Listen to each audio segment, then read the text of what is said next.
नमः शिवाय दोस्तों, स्वागत है आप सभी लोगों का एक बार फिर से YouTube चैनल में। दोस्तों, पूरे 500 सालों के बाद बन रहा है दिव्य और दुर्लभ 31 अगस्त श्रावण पूर्णिमा। इस दिन चुपचाप गाय को खिला दे, ये एक छोटी सी चीज। रोडपति भी होंगे करोड़पति, मिलेंगी सभी संकटों और कष्टों से मुक्ति।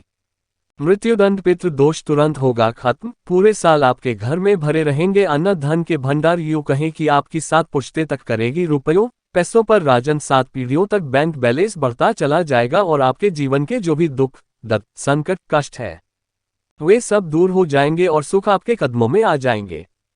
सुख आपके पास आ जाएंगी यदि आप यह एक खास और महत्वपूर्ण चीज चुपचाप गाय को खिला देते हैं।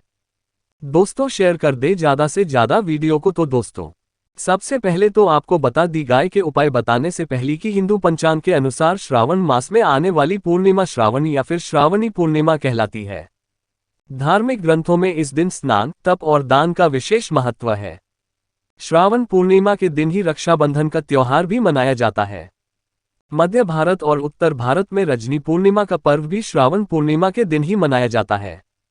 दोस्तों, आपको बता दें इस दिन ये आपको पवित्र पूजन और उपनयन संस्कार करने का भी विधान नहीं, और साथ साथ चंद्र दोष से मुक्ति पाने के लिए, शायद ये 7 समस्त दोषों से मुक्ति पाने के लिए श्रावण पूर्णिमा श्रेष्ठ मानी गई है। तो आप समझ लेना कितनी महत्वपूर्ण पूर्णिमा है। श्रवण किया, इस दिन जो भी आप उपाय करेगी, किसी भी प्रकार के कोई उपाय करेंगे तो उसका प्रभाव, उसका असर आपको 110% देखने को मिलता है। प्रभावशाली उपाय जो भी आप करेंगे उसका प्रभाव आपको अवश्य देखने को मिलेगा। इतनी प्रभावशाली पूर्णिमा ही जहां दोस्तों आपको बता दी, और पूर्णिमा पर ही जैसा कि आप जानते हो रक्षा बंधन बनाने की परंपरा है आते हैं। इस दिन देवी देवताओं का पूजन कर रक्षा सूत्र बांधें। यह आप अपने भाई की कलाई पर और साथ ही साथ भाई को अपनी बहन की रक्षा करने का वचन देना चाहिए। बहन की रक्षा करनी चाहिए और इस दिन पितरों के लिए भी तर्पण करना अपना बोले। उनके निमित्त दान धर्म के कार्य अवश्य करें।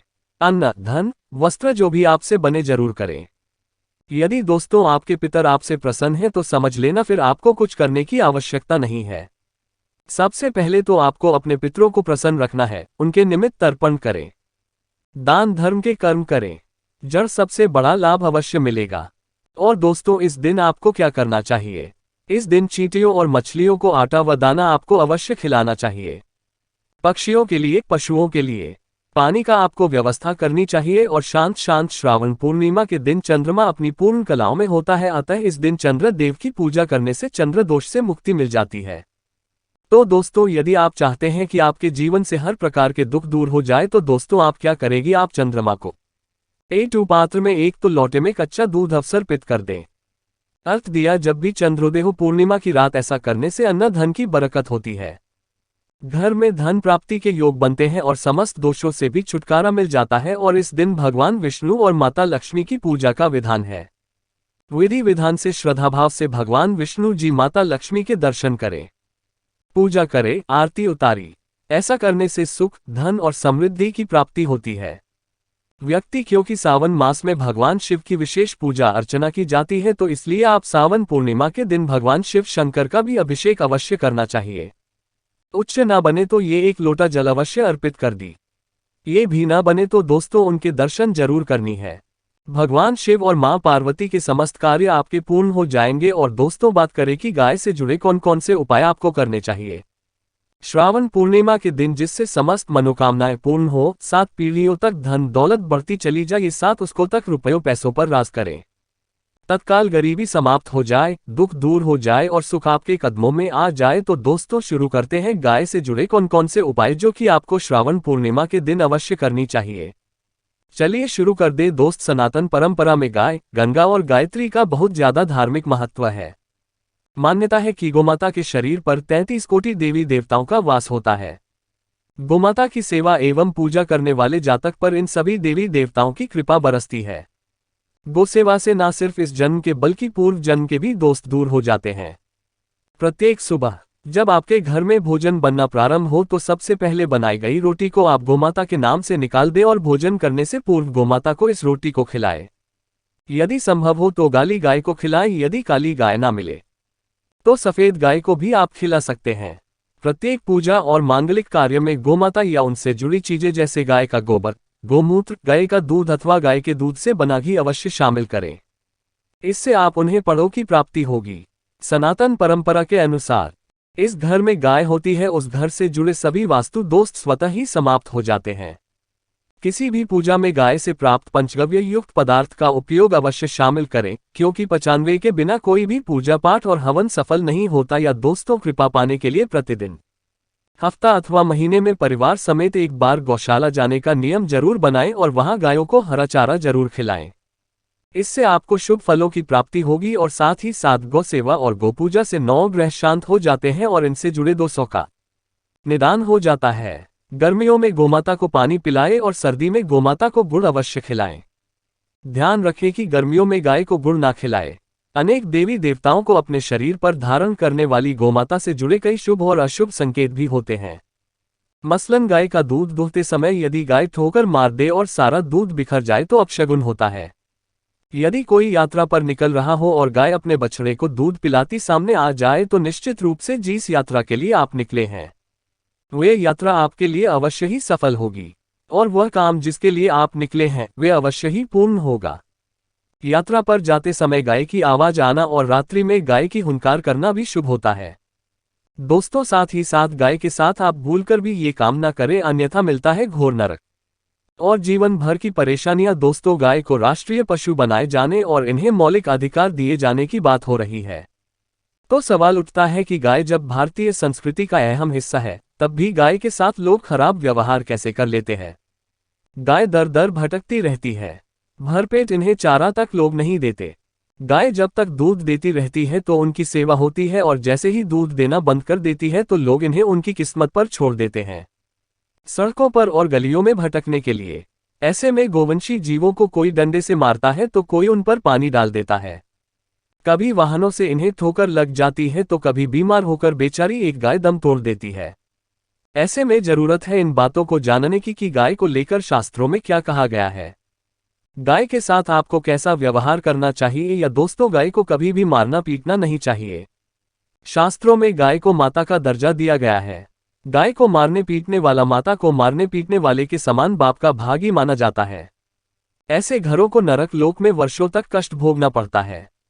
अगले जन्म पशु तारांकन तारांकन तारांकन तारांकन में मिलता है। कथा है कि गौतम मुनि ने गलती से गाय को डंडा मार दिया था, जिससे गाय की मृत्यु हो गई थी और इस पाप से मुक्ति के लिए इन्हें वर्षों तक तपस्या करनी पड़ी। भगवान श्री कृष्ण जी ने बेल स्वरूप में आए वृतासुर का वध कर दिया था, जिससे मुक्ति के लिए श्री कृष्ण को संपूर्ण तीर्थों को एक कुंड में बुलाना पड़ा और इस कुंड में स्नान से वह पाप मुक्त हो गई थी। दोस्तों के साथ जो लोग पानी पी रही गाय को भगाते हैं वे घोर पापी के भागी बनकर नरक भोगते हैं, ऐसा पुराण में बताया गया है। जबकि 2 लोग गाय के लिए प्याऊ और 4 आगरा बनवाते हैं वह महाभाग्यवान होते हैं। ऐसे लोग घोर पाप से मुक्त होकर स्वर्ग आ जाते हैं और बड़े ही धनवान कुल में जन्म लेकर सुख भोगते हैं और साथ ही साथ आराम कर रही गाय को कष्ट देकर कभी भी उठाना नहीं चाहिए।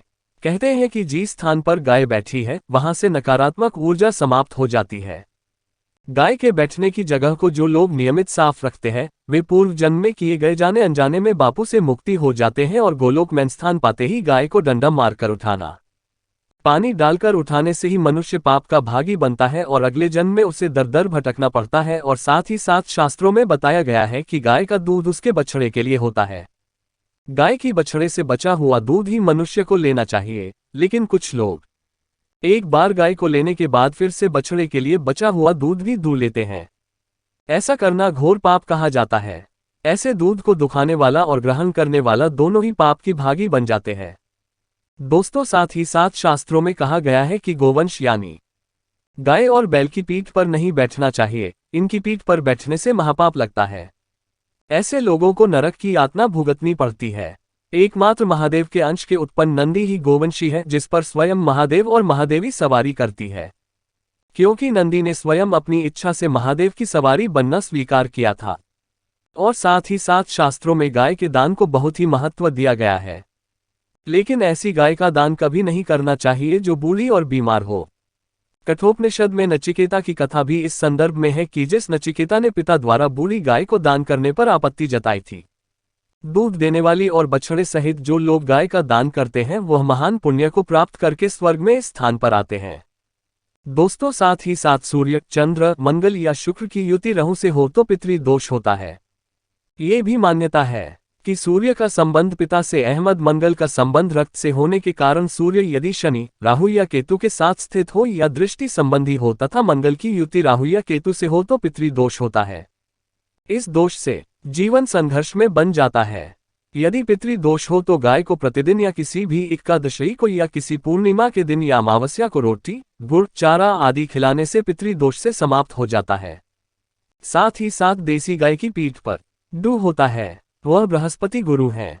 अतः जन्मपत्री में यदि बृहस्पति अपनी नीच राशि मकर में हो या अशुभ स्थिति में हो तो देसी गाय के इस बृहस्पति भाग शिवलिंग रूपी उबड़ के दर्शन करने चाहिए। गुड़ तथा चने की दाल रखकर गाय को रोटी भी दें। इससे आपको शुभ फलों की प्राप्ति होगी। और साथ ही साथ यदि आप रास्ते में जा रहे हो और सामने से गोमाता आती हुई दिखाई दी तो गोमाता को आप अपनी दाहिनी ओर से जाने देना चाहिए। आपकी यात्रा अवश्य ही सफल होगी। और साथ ही साथ ये संकेत भी जान लें, यदि आप यात्रा पर जा रही है और सामने आपके गाय पर जाए अथवा अपने बछड़े को दूध पिलाती हुई सामने गाय दिखाई दिए जाए तो समझ जाना कि वह यात्रा आपके लिए अवश्य ही सफल होगी। और साथ ही साथ जिस घर में गाय होती है उसमें वास्तुदोष स्वतः ही समाप्त हो जाता है। और साथ ही साथ आपको बता दें कि गाय को आप जो भी रोटी बनाए प्रतिदिन रोटी ही बनाए। गाय को अगर आपने रोटी बनाई है तो कोशिश करें कि उस रोटी को आप तुरंत ही गाय को दे दें। अगर आप उस रोटी को रख देंगे और उस रोटी को अगले दिन देंगे तो वह रोटी बासी मानी जाएगी। गाय को कभी भी बासी रोटी ना दे, इससे घर में नकारात्मक ऊर्जा वास करती है और जो भी कार्य आपके बनने वाले होंगे वह कार्य भी आपके बिल्कुल भी नहीं बनेगी। इससे आपके घर में हमेशा दर्द ऊर्जा का वास रहेगा और आप जिस भी कार्य को करेंगे उस कार्य में आपको हमेशा असफलता ही हाथ लगेंगी। इसलिए कोशिश करें गाय को रोजाना आज ही रोटी बनाकर खिलाए और रोटी को बिल्कुल ना रखें। बासी रोटी गाय को ना दे और साथ ही साथ सड़ी गली चीजें गाय को नहीं खिलानी चाहिए कि घर में कोई फल है, कोई सब्जी है, सो जाए तो लोग क्या करते हैं, गाय को खिला देते हैं। नहीं, ऐसा नहीं करना चाहिए। ऐसा करने से यदि आप गाय को खिलाते हैं तो और आप पाप के भागी बन जाते हैं। आप बिल्कुल भी सड़ी गली चीजें गाय को ना खिलाए और साथ ही साथ आप आटे की लोइयां बनाकर उनके ऊपर हल्दी लगाए। इसके बाद आप उन 11 लोइयों को एक एक करके गाय को खिलाएं। प्रत्येक लोई को खिलाते समय गाय के सींगों पर आप हाथ फेरें। पीठ पर हाथ पे नहीं, मस्तक पर हाथ फेरें। माता गाय की आप चरणों के स्पर्श करें या दोस्तों ऐसा करने से आपके समस्त कार्य बनने लगेंगे। जो दुख का समय चल रहा है वे भी समाप्त होगा।